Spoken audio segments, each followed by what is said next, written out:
berkat anugerah di dalam Tuhan kita Yesus Kristus menjadi bagian orang-orang yang percaya kepadanya.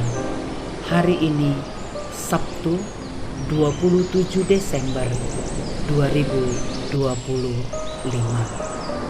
Saudara-saudara pendengar renungan Oasis Fajar, mari sebelum kita membaca firman Tuhan, kita berdoa terlebih dahulu.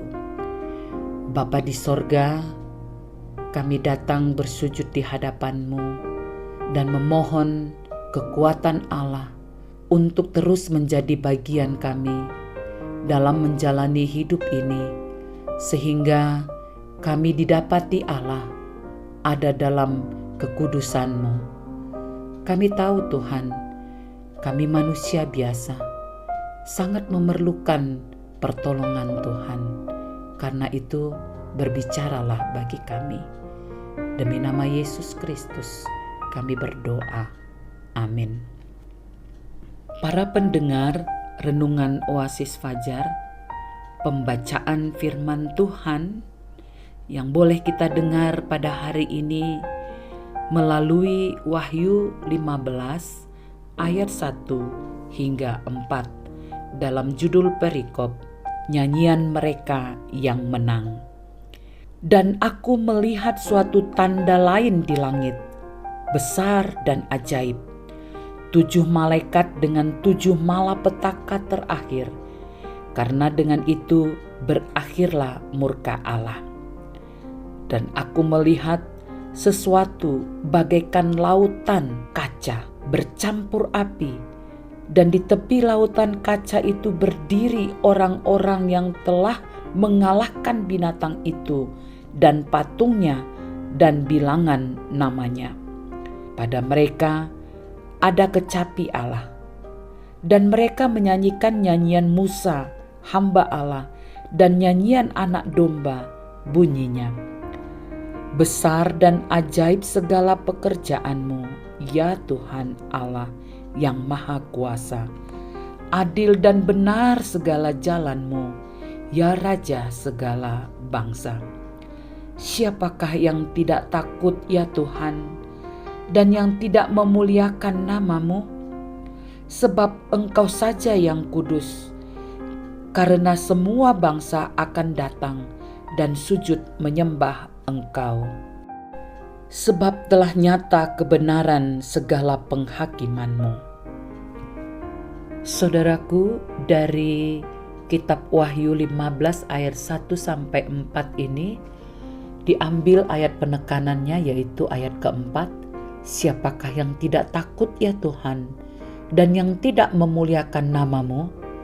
Sebab Engkau saja yang kudus, karena semua bangsa akan datang dan sujud menyembah Engkau, sebab telah nyata kebenaran segala penghakiman-Mu. Judul: Bangsa yang bersujud kepadamu. Saudaraku, Nabi Musa pernah menyanyikan nyanyian kemenangan ketika bangsa Israel dilepaskan dari tangan Firaun dan pasukannya tenggelam di Laut Teberau. Demikian pula akhir zaman akan diwarnai oleh kedahsyatan murka Allah yang digambarkan melalui 7 cawan. Hal ini menandakan bahwa kesempatan untuk bertobat telah tertutup. Tampak lautan kaca bercampur api dan umat Allah menyanyikan nyanyian Musa serta nyanyian anak domba, lambang kemenangan para martir atas binatang, patungnya, dan bilangan namanya. Mereka menang bukan karena kekuatan sendiri, tetapi karena kuasa Allah yang menyelamatkan. Nyanyian Musa dan anak domba adalah simbol penyembahan dan pengakuan akan keadilan serta kemuliaan Allah. Dalam penyembahan itu, semua bangsa di akhir zaman akan datang dan sujud menyembah Tuhan. Tidak ada lagi kebanggaan manusia. Tidak ada lagi penguasa dunia yang bisa bertahan. Semua tunduk pada otoritas Allah yang kudus dan adil. Di mata dunia, kematian orang kudus tampak sebagai kekalahan. Namun, di mata Allah itu adalah kemenangan. Sama seperti kematian Yesus yang tampak hina, namun kebangkitannya menjadi lambang kemenangan atas maut. 1 Korintus 15 ayat 20.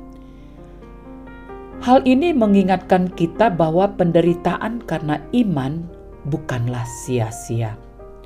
Sebagai umat percaya, kita dipanggil untuk tetap setia sampai akhir, sebab ada kemuliaan kekal yang menanti. Dunia mungkin tidak mengerti, tetapi Allah melihat dan menghargai setiap pengorbanan umat-Nya. Penegasan, karena kemenangan iman yang Tuhan Yesus berikan, sudah seharusnya kita sujud dan menyembah kepada-Nya. Saudara-saudaraku, mari kita tundukkan kepala dan mengangkat hati kita. Kita berdoa. Bapa Sorgawi, terima kasih atas pertolongan-Mu bagi kami. Saat dicobai, Engkau memberikan kami kemenangan. Dalam nama Tuhan Yesus. Amin. Saudara-saudaraku, pendengar renungan Oasis Fajar, demikianlah uraian dari pembacaan firman Tuhan sebagai renungan kita pada hari ini. Tuhan memberikan kemenangan iman bagi kita semua. Amin.